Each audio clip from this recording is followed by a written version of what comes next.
일본 도쿄 중심가에 위치한 시노쿠보. 한류타운이라고 해도 과언이 아닐 정도로 많은 한국 관련 상점들이 밀집해 있는 곳입니다. 이곳에 정착해 생계를 꾸려가는 제일동포들은 대부분 20-30년 전에 일본으로 이주한 이들. 제일동포 사회는 이들을 일제강점기에 정착한 동포들과 구별해 뉴커머라고 부릅니다.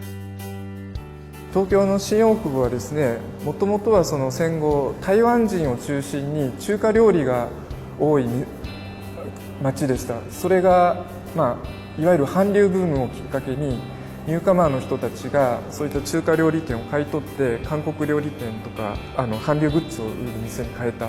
今は完全に韓流の街になってますね。 그렇게 뉴커머들은 도쿄 중심지 한켠에 한국의 색깔을 정착시켰습니다. 백제 때 일본에 정착한 이른바 도레인들의 견줄 만한 왕성한 활력. 최근 점점 더 많은 한국의 젊은이들이 일본을 새로운 삶의 터전으로 삼기 위해 동해를 건너 열도에 자리 잡고 있습니다. 우리는 그들을 신도레인이라고 부를 수 있을 것입니다.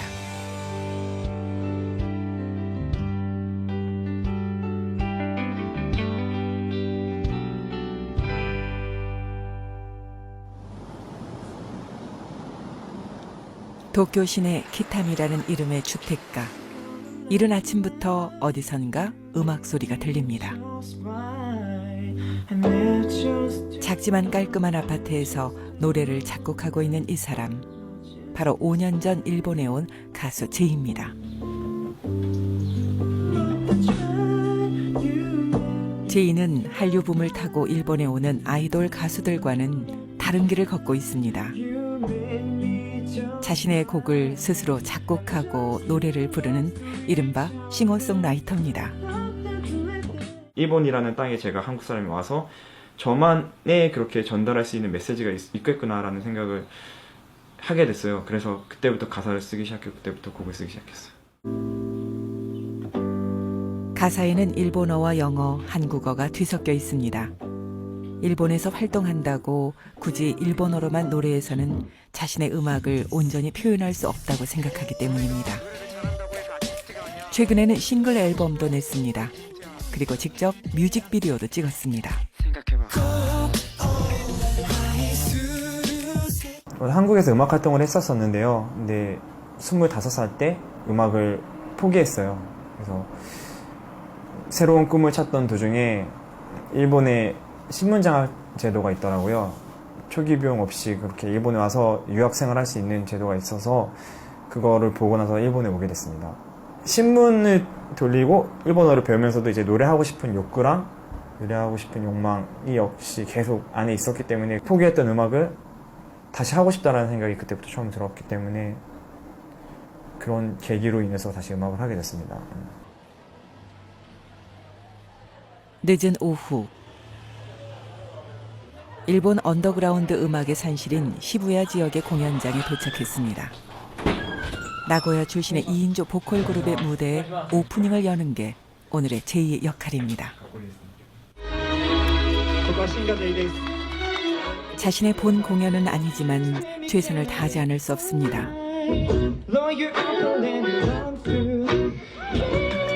비록 세 곡뿐이지만 혼신의 힘을 다해 노래를 부릅니다.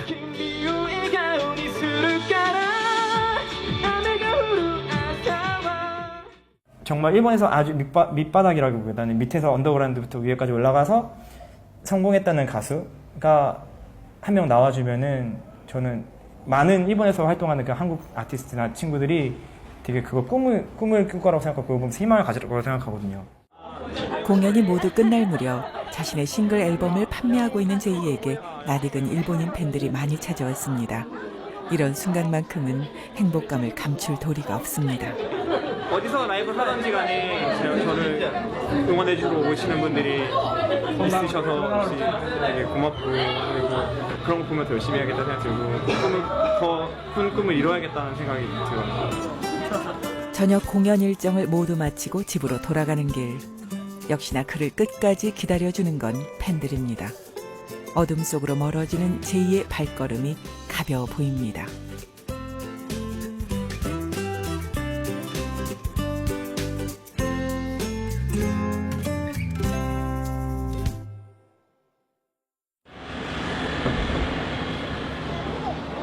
일본에서 활동 중인 또 다른 한국인 뮤지션 제이리. 일본에 온 지 3년밖에 안 됐지만 자신의 단독 공연을 갖게 될 정도로 빠른 속도로 정착하고 있습니다. 오늘 공연 무대는 도쿄 시부야의 작은 라이브 카페. 한국 사람인데 자기네 나라 언어로 곡을 만드네. 우리나라 말로 심경을 토로하네. 이런 분에 대해서는 좀 뭐랄까 반감이라기보다는요 신기하게 좀 보는 분들이 많이 있었죠. 아 어떻게 다른 나라 말을 가지고서 이렇게 우리의 마음을 대신해서 이렇게 대변할 수 있을까 뭐 이런. 드디어 공연 시작.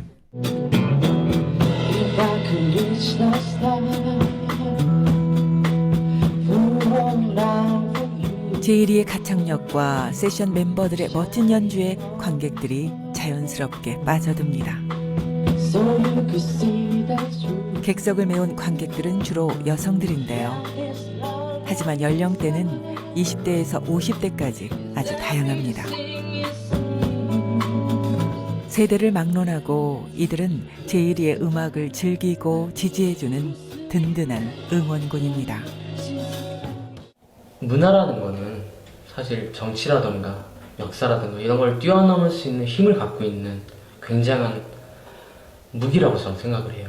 국경을 뛰어넘어서 한 사람의 국적을 뛰어넘어서 정말 그냥 좋은 사람, 좋은 노래를 들려주는 사람 그런 사람으로 받아들여졌으면 하는 바람이에요.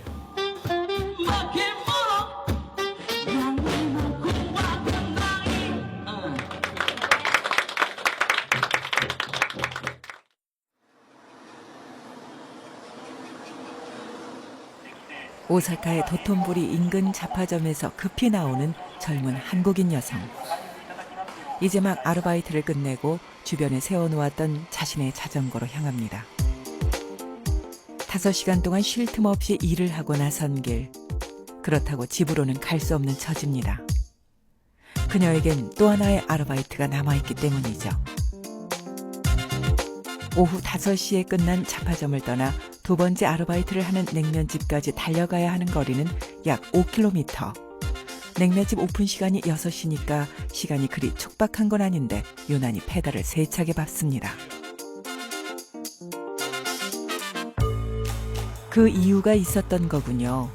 자전거를 세우더니 냉큼 편의점으로 들어갑니다.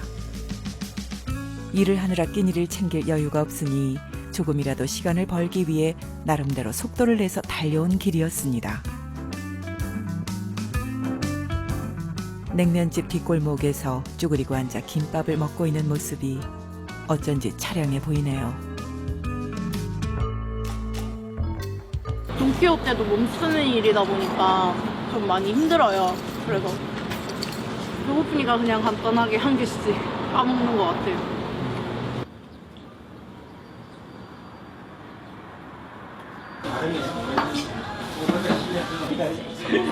저녁 6시부터 자정이 넘는 시각까지 꼬박 냉면집 홀서빙 일을 합니다. 손님들이 계속 들어오기 때문에 잠시라도 쉴 틈이 없습니다.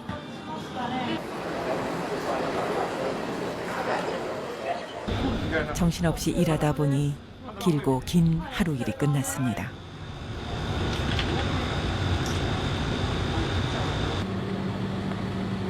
힘들지 않아요? 힘들죠. 평균 11시간에서 12시간 사이. 이렇게 일을 해서 뭐 학비를 모아서 어학 공부를 하고 일본 회사에 취업하는 게 기본적으로 목적이고 목표니까 일본 생활의 첫 발걸음이라고도 할 수 있겠네요. 피곤하고 지친 하루 일을 마친 20대 중반 한국 여성 윤솔 씨. 그녀를 태운 자전거가 오사카의 밤 골목으로 사라집니다.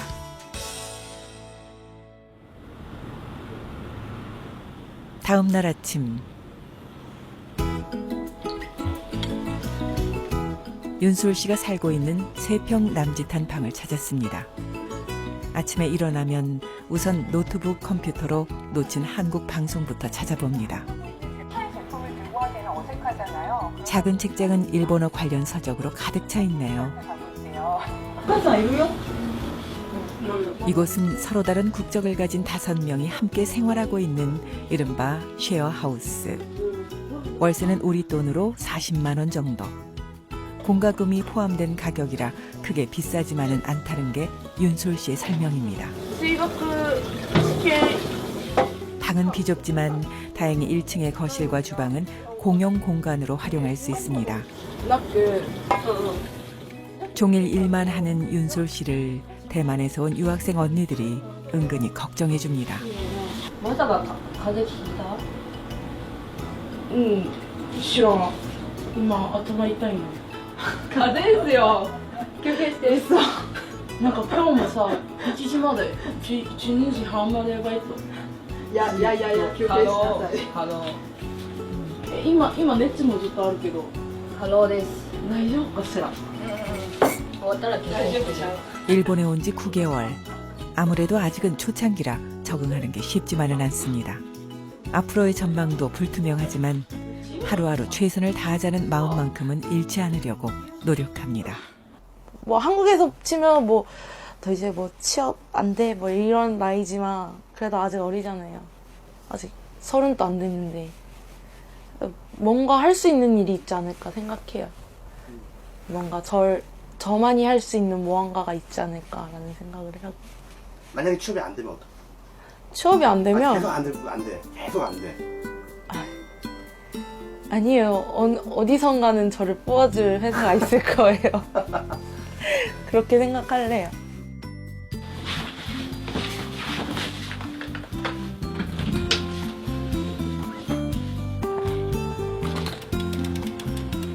일본 땅 어딘가에 과연 윤솔 씨의 자리가 있을까요?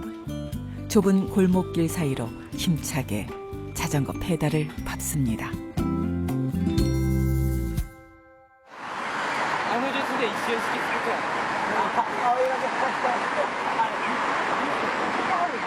도쿄 시내 아키하바라 지역의 한 대형 면세점. 중국 관광객들로 그야말로 인산인해입니다. 각종 전자제품에서부터 생활소품까지 없는 게 없을 정도로 다양한 상품들이 손님들의 시선을 가로챕니다. 무려 3만 종류가 넘는 상품이 주로 외국 관광객들을 상대로 팔려나갑니다. 최근에는 중국 관광객들이 주요 고객입니다. 매장이 한산해질 무렵에 나타난 남자. 바로 이 면세점의 운영자 장영식 대표입니다. こっちとはボルンできないんだ。ボルン上がらないんだ。 전시된 상품들을 꼼꼼하게 점검하고 다니면서 직원들에게도 매장 현황에 대해 이것저것 물어봅니다. どうだ今日は？あ、こっちがね。 아키하바라 면세점은 장영식 대표가 면세점 사업을 시작해서 처음 개점한 곳이라 애정도 깊습니다.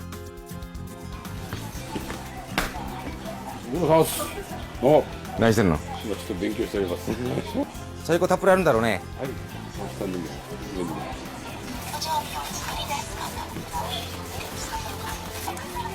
これで合ってる？こうでまだ体を体もこうすんの？こうやって？ 장영식 대표가 일본에 온 건 1990년대 초반. 유학을 꿈꾸고 이곳에 왔을 때만 해도 아버지가 논 한마지기를 팔아준 300만 원이 전 재산이었습니다. 처음 시작한 게 고깃집에서 불판 닦기를 했습니다. 지하 1층에서요. 그걸 쭉 하면서 이제 학비를 벌어야 되는데 그 불판 닦기 하나만 해가지고는 돈을 마련할 수가 없으니까 아르바이트만 투잡을 한 거죠. 그래서 그 투잡이 신문 배달을 하는 거였습니다. 그 당시에 일본에 쌀파동이 있었습니다.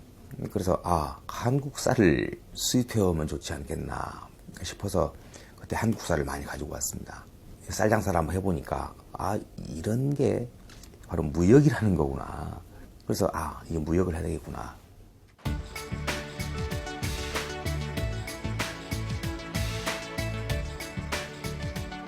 장 대표는 1997년 A산을 창립한 뒤 일본의 카세트 플레이어를 대량 구매해 한국에 파는 형식으로 작은 무역업을 시작했습니다. 아크릴을 가난가해서 그래봐야죠. 그리고 차근차근 사업을 확장시켜 나갔죠. 가면 나른다가 소리는 내일도 개도해야 되는. 지금은 일본의 다양한 지역에 17개 면세점을 운영하고 있습니다. 연매출 2천억 원. 초라했던 시작에 비하면 엄청난 성장입니다. 내조 지켜로도사. 하지만 그 과정이 순탄치만은 않았습니다. 2008년도에 엔화가 폭등을 하기 시작합니다. 그래서 그때 가장 큰 손실을 입었죠. 거의 100억 이상을 적자를 봤습니다. 그래서 2011년 3월 11일 날 동북 지역 지진, 쓰나미, 방사선, 방출. 그러다 보니까 초토화가 됩니다, 이게. 면세점이. 한 명도 안 해요.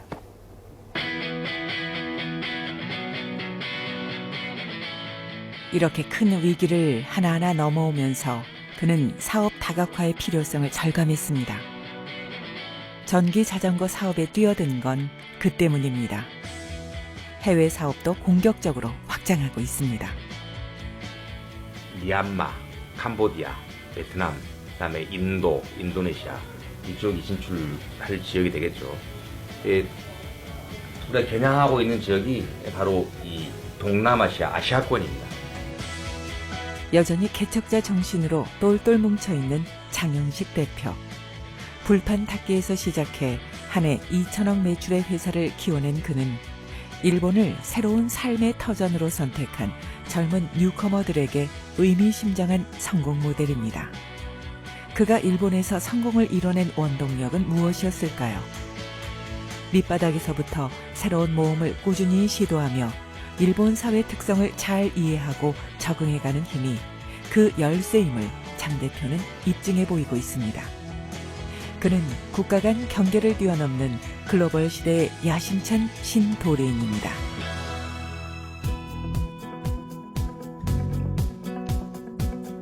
한국인 특유의 성실성과 창의성으로 무장한 뉴커머 제일동포들은 일본 속에 또 다른 한국의 무늬를 새기고 있습니다. 무엇보다 한일 간의 외교적 숙제가 해결되지 않은 가운데서도 민간 사이에 활발한 교류를 이끌어내는 가교 역할을 톡톡히 해내고 있습니다. 자기 자신의 그 오리진을 확실하게 갖고 있으면은 여기 규범에 따르지만 또 창의적인 부분이 나올 수 있거든요. 이 친구들이 여기 다수가 생각을 못하는 부분을 저희는 이제 갖고 있습니다. 存在なんですよ。そういう在日の文化をどう作っていくかということがイコール在日のアイデンティティになると私は思います。 21세기의 새로운 환경과 한일 관계 국면을 돌파하며 살아가는 제일동포들. 그 뿌리인 한국적인 미덕을 품은 채 한편으로는 일본 사회에 적응해가면서 제일동포 고유의 역사와 그들만의 정체성을 만들어 왔습니다. 오늘도 그들의 삶과 도전은 계속됩니다. 그리고 그들을 편견 없이 바라보고 지지해주는 것은 한국인으로서의 정체성을 나누고 있는 우리 모두의 몫입니다.